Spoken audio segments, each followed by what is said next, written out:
canım bunca güllerden seylap söyleyen gülüm özün nazlı dilberim özün yürüyorum seni canım bulpak kalbime aylap hoşlan gülüm özün seylan dilberim özün söymezin yer herkes dünyada senden başka ne söyün sen ciger canı sen kalbimin sultanı bu güzel cem bulsa bulu bilmiyorsun yani Allah'sın dilden caye özün misli gül yani amade sen deyip bu şirin canım bir mana havas var kurmana sana namzat bulsam diyorun mene canana özün sen yekcana özün sen canana amade sen deyip bu şirin canım bir mana havas var kurmana sana namzat bulsam diyorun mene canana özün sen yekcana özün sen canana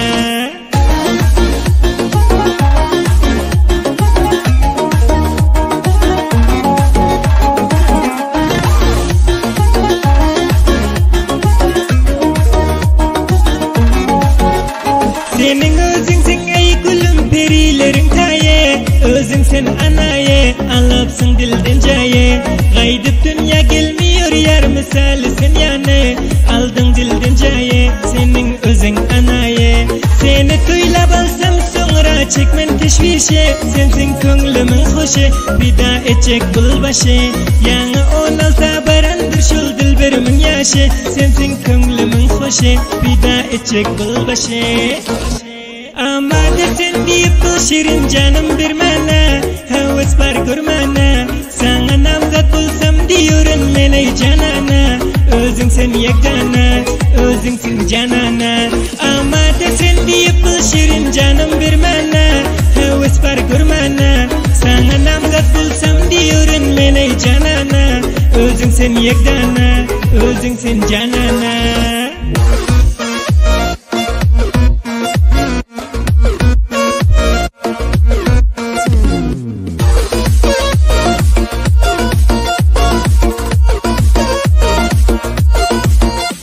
Dinmemet canir şul yer misli asmanın aye yoktur dünyada taye suyun şul güzel baye şiir yazdı düzleyip şair ki bir şey daye yarım köpür anaye yoktur dünyada taye söymezin yer herkes dünyada senden başka ne suyun sen ciger canı sen kalbimin sultanı bu güzel cem bulsa bulu bilmiyorsun yani Allah'sın dilden caye özün misli gül yani amade sen deyip bu şirin canım bir mana havas var kurmana sana namzat bulsam diyorun mene canana özün sen yekcana özün sen canana